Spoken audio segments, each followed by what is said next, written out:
Philosophie des Écritures ou interprétation de la parole prophétique. La parole prophétique contient les mystères de Dieu révélés aux hommes dont l'accomplissement est prévu pour notre temps. Nous appelons mystère cette parole prophétique de l'Écriture divinement inspirée que seul peut mettre en lumière une révélation du Saint-Esprit envoyé du ciel sur un prédicateur de l'Évangile. Ceci lorsque l'époque et les circonstances marquées d'avance par l'Esprit de Christ s'accomplissent. Nous avons une référence en 1 Pierre, chapitre 1, 10 à 12. Car, c'est la vérité, je ne mens point, comme je ne cesse de le répéter dans toutes mes prédications, l'évangile du Christ par la révélation du Saint-Esprit, c'est l'accomplissement de la loi et le prophète.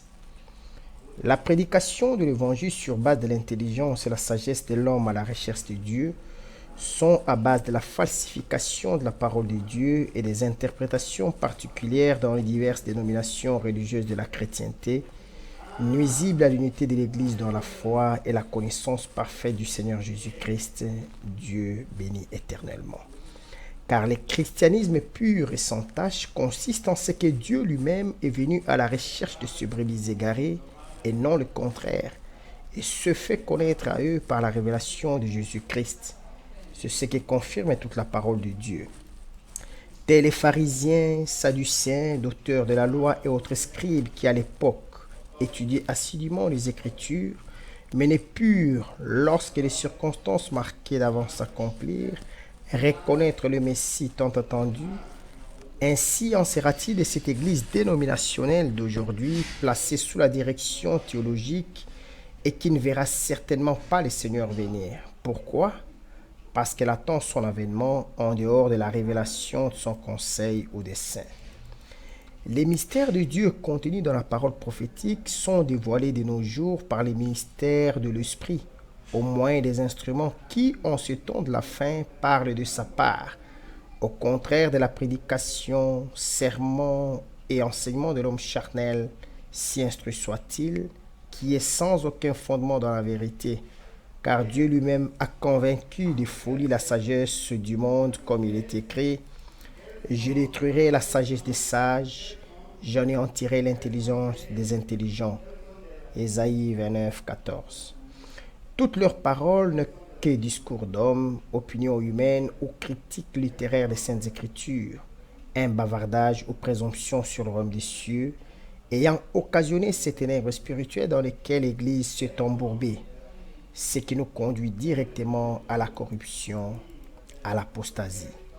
Oui, chers frères, c'est pour n'avoir pas compris cette parole prophétique qui révèle la gloire de l'épouse et l'anéantissement du prince de ce monde et de l'actuel système de choses que l'Église s'est laissée séduire par la fausse prophétie qui, elle, est matérialiste ou terrestre, charnelle et diabolique. Et à ces jours, adorant ceux qui ne connaissent pas et parlant avec arrogance des choses qu'ils ignorent, des multitudes de croyants, adeptes de religions ou dénominations qui les rassemblent, marchent sincèrement dans l'erreur vers la perdition.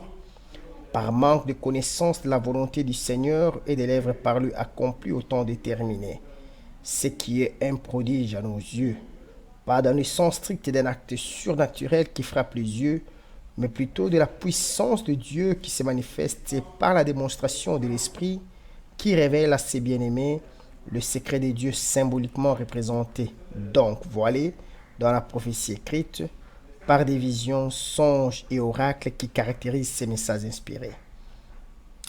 La révélation de cette glorieuse parole réjouit les cœurs de ceux-là qui ont été connus d'avance dans les desseins d'élection de Dieu, tandis que l'incrédule dont l'intelligence a été aveuglée regarde ces choses sans comprendre le langage de Dieu.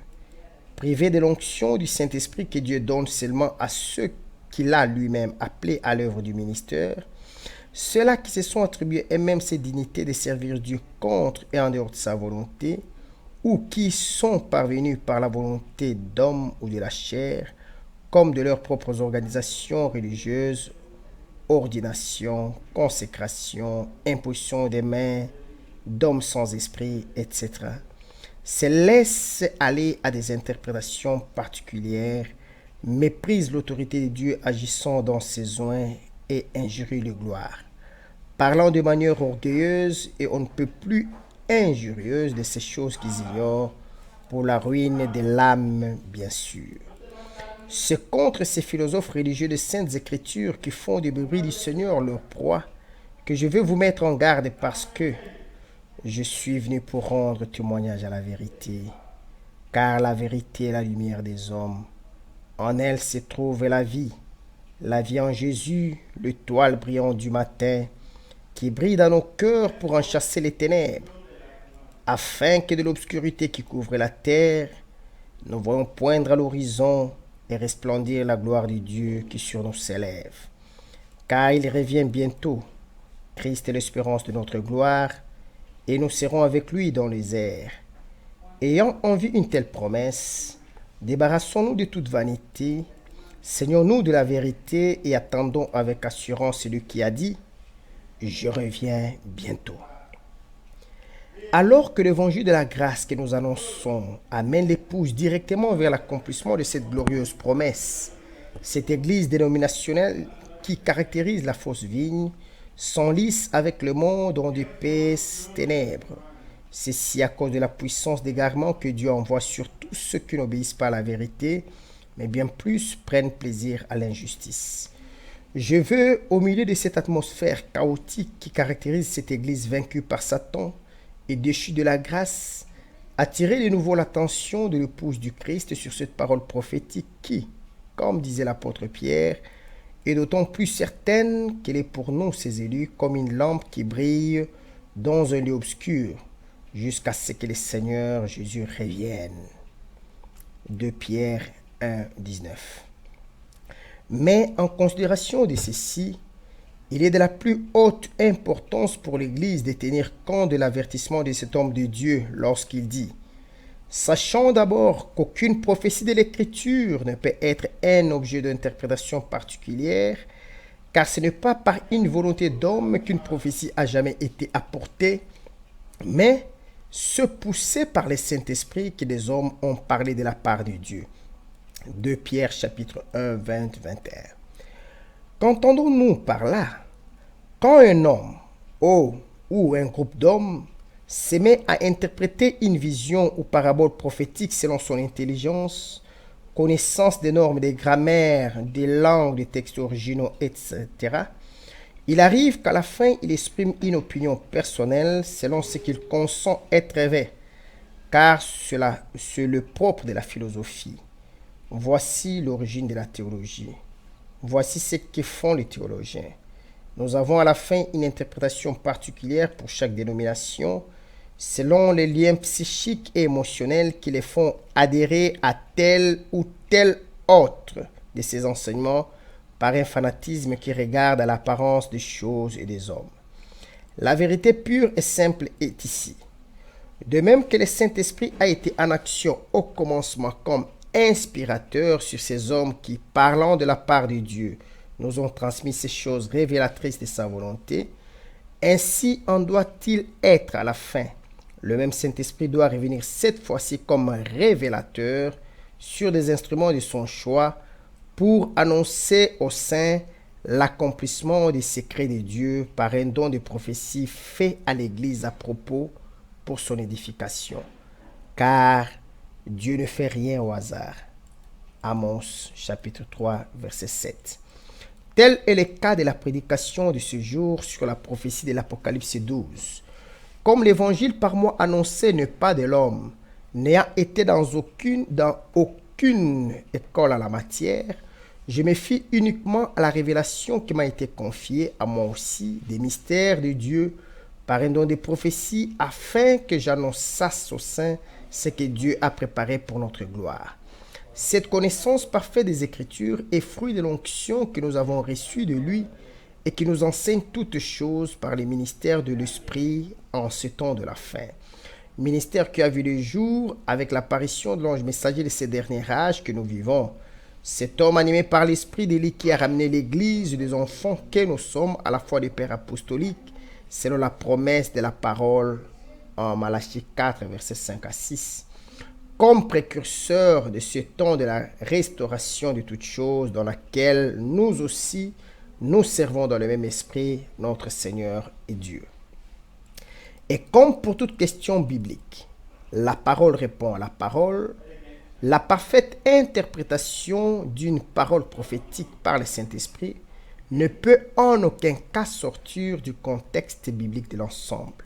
Bien au contraire, elle doit être confirmée, non pas par 2 ou 3 passages des Écritures seulement, mais plutôt par toute la parole de l'Écriture, pour la simple raison que c'est le Saint-Esprit qui a écrit toute la Bible. Amen, je le crois ainsi. C'est par là que nous connaissons l'esprit des vérités et celui d'erreur. Dieu ne se contredit pas. Il est immuable dans toutes ses voies. Ésaïe 46, verset 10, Ésaïe 48, verset 3. Et dans ce glorieux ministère de l'Esprit de Dieu sur un homme appelé à accomplir ses desseins, nous nous en remettons uniquement à lui pour enseigner ces choses telles qu'elles nous ont été transmises en ce jour de la fin, sans chercher à consulter ce qu'un homme avant nous aurait dit ou enseigné, selon qu'il est écrit. Tu entends? Considère tout cela, et vous ne l'avouerez, vous pas? Maintenant, je t'annonce des choses nouvelles, cachées, inconnues de toi, et se produisent à présent et n'appartiennent point au passé. Jusqu'à leur avènement, tu n'en avais aucune connaissance, afin que tu ne dises pas, voici, je le savais. Ésaïe 48, 6 à 7. Comme quoi, notre capacité vient vraiment de Dieu. Mais, qui a cru à notre prédication? Aujourd'hui, si vous entendez cette voix, celle de l'Esprit, qui crie pour vous au temps de la fin, au milieu de la nuit, n'endurcissez pas vos cœurs. Repentez-vous si vous êtes dans la mauvaise voie, sachant que Dieu, dans sa patience et bonté, et selon la richesse de sa miséricorde, veut encore par nous vous amener à considérer ce qui est juste. Réjouissez-vous, vous qui gardez les voies du Seigneur, car vous êtes bienheureux.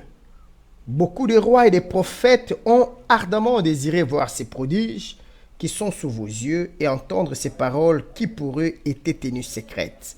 Cependant, pour nous qui vivons à la fin du temps, à la dernière heure, les sceaux ont été retirés, tous les mystères sont maintenant révélés par l'accomplissement de toutes choses, car le temps pour nous d'aller à la maison est proche. Daniel chapitre 12 verset 9, Apocalypse chapitre 1 verset 3, Apocalypse chapitre 22 verset 10. Nous nous refusons tout au cours de cette prédication aussi de falsifier la parole dans le but de plaire aux hommes. Notre prédication ne repose ni sur l'erreur, ni sur des motifs impurs, tels la fraude ou la flatterie, mais en toute sincérité comme de Dieu et en sa présence, accomplissons notre ministère pour cette Église sainte et glorieuse qui se prépare pour le noce de l'agneau. Nous sommes responsables devant Dieu de la façon dont nous nous acquitterons de cette commission, sachant qu'un jour, nous répondrons de tout ceci devant lui pour la gloire ou l'ignominie.